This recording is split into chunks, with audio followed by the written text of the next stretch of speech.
Assalamualaikum warahmatullahi wabarakatuh.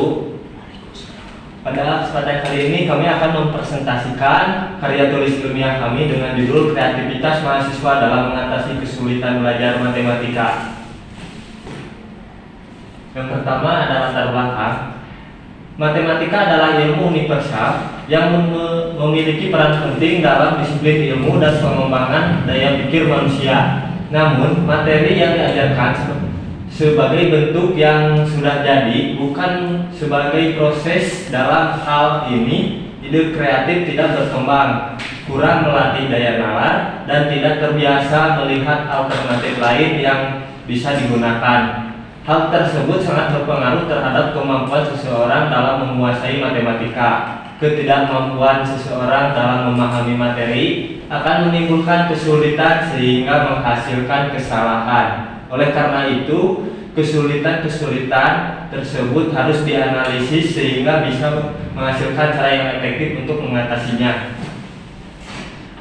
Sedangkan rumusan masalahnya adalah seberapa besar tingkat kesulitan yang dirasakan mahasiswa dalam pembelajaran matematika, apa saja penyebab kesulitan dalam belajar matematika, apa saja cara yang digunakan dalam mengatasi kesulitan dalam pembelajaran matematika, seberapa efektif cara yang digunakan dalam mengatasi kesulitan pembelajaran matematika.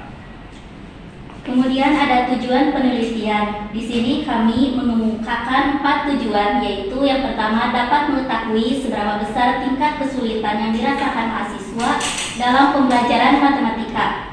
Kedua, dapat mengetahui apa saja penyebab dari kesulitan dalam pembelajaran matematika. Ketiga, dapat mengetahui apa saja yang digunakan dalam mengatasi kesulitan-kesulitan dalam pembelajaran matematika. Dan yang keempat, dapat mengetahui seberapa efektif cara yang digunakan dalam mengatasi kesulitan-kesulitan pembelajaran matematika.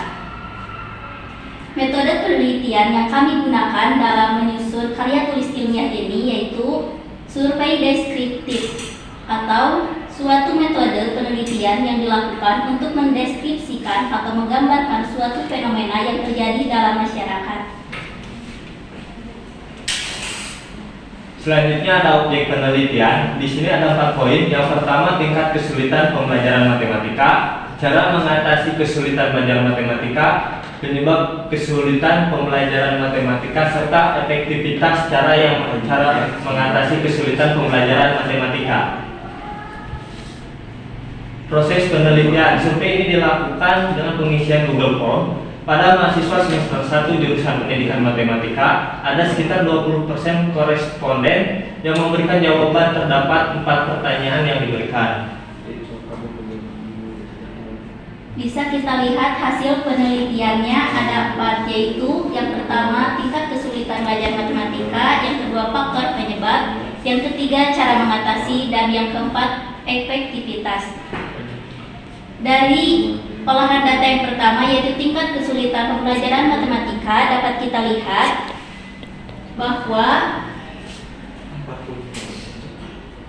pada pernyataan ini dapat dilihat bahwa rata-rata koresponden menganggap bahwa matematika cukup sulit. Angka 77% mewakili jawaban tersebut. Kemudian ada sekitar 13% menganggap bahwa belajar matematika itu tidak terlalu sulit. Sementara 10% dari koresponden masih kesulitan dalam belajar matematika. Kesulitan tersebut dapat disebabkan oleh berbagai faktor. Dalam hal ini, faktor penyebab kesulitan mahasiswa kami bagi menjadi 3 faktor, yaitu faktor internal, faktor eksternal, dan faktor gabungan. Ini adalah olahan data dari penyebab kesulitan pembelajaran matematika. Faktor internal dapat berupa kurangnya minat dan motivasi belajar, kurangnya memahami materi, tidak fokus saat materi diberikan, kurang mengasah kemampuan dengan melatih soal, kurang memahami konsep. Sedangkan faktor eksternal dapat berupa kurangnya kualitas penyampaian materi dari dosen, suasana belajar yang tidak kondusif. Sementara itu, faktor gabungan adalah faktor internal dan faktor eksternal. Dapat dilihat bahwa 80% faktor penyebab dari kesulitan belajar adalah faktor internal, yaitu berasal dari diri sendiri. Sedangkan 13% berasal dari faktor gabungan, yaitu internal dan eksternal. Sisanya 7% berasal dari faktor eksternal.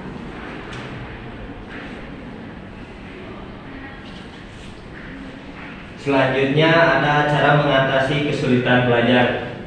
Di sini terdapat beberapa cara. Salah satunya adalah sumber belajar alternatif seperti menonton video di YouTube ataupun aplikasi belajar lainnya. Yang kedua ada belajar dengan kakak tingkat. Sudah menjadi rahasia umum jika kakak tingkat merupakan sudah mengetahui materi itu lebih dahulu ketimbang kita. Selanjutnya adalah mengubah pola pikir. Mengubah pola pikir di sini stop berpikir bahwa matematika itu sulit, rumusnya panjang dan lain-lain. Setelah itu ada belajar dengan sebaya. Jika kita belum memiliki kakak tingkat atau mengenal kakak tingkat, kita boleh belajar dengan teman sebaya, baik itu satu kelas ataupun beda kelas, guna memahami materi yang disampaikan. Selanjutnya adalah belajar dan berlatih secara reguler. Setelah mengetahui atau mendapatkan penjelasan tentang materi yang disampaikan, langkah selanjutnya adalah kita belajar dan berlatih secara reguler. Belajar dan berlatih secara reguler di sini adalah belajar secara mandiri yang dilakukan secara rutin. Selanjutnya adalah penerapan pada kehidupan sehari-hari. Belajar ini bukan dilakukan hanya sekali atau dua kali, melainkan harus terus-menerus guna menjaga hafalan yang kita ketahui. Selanjutnya ada efektivitas cara mengatasi kesulitan pembelajaran matematika. Berdasarkan hasil survei yang kami lakukan di sini, cara yang dipilih oleh yang dijelaskan sebelumnya, terdapat 67% mengatakan efektif, sedangkan 6% menganggap kurang efektif dan 27 sisanya menganggap efektif.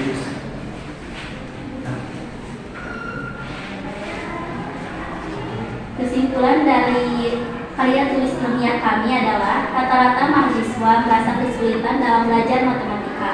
Hal ini dikarenakan berbagai faktor penyebab yang dibagi menjadi 3, yaitu faktor internal, faktor eksternal, dan faktor gabungan. Faktor internal adalah faktor yang berasal dari dalam diri, sedangkan faktor eksternal adalah faktor yang berasal dari luar diri manusia. Selain itu, faktor gabungan merupakan faktor yang terdiri dari faktor internal dan faktor eksternal. Kesulitan belajar matematika dapat diatasi dengan berbagai cara. 3 cara ke atas dari hasil survei yang kami lakukan adalah belajar dan berlatih reguler, peran teman sebaya, dan bertanya pada kakak tingkat. Dengan menerapkan cara-cara tersebut secara konsisten dan bersungguh-sungguh, maka kesulitan belajar matematika dapat teratasi. Dengan kata lain, cara tersebut efektif. Sekian presentasi LKTM yang kami lakukan. Mohon maaf apabila terdapat kekurangan dalam penyampaian. Assalamualaikum warahmatullahi wabarakatuh.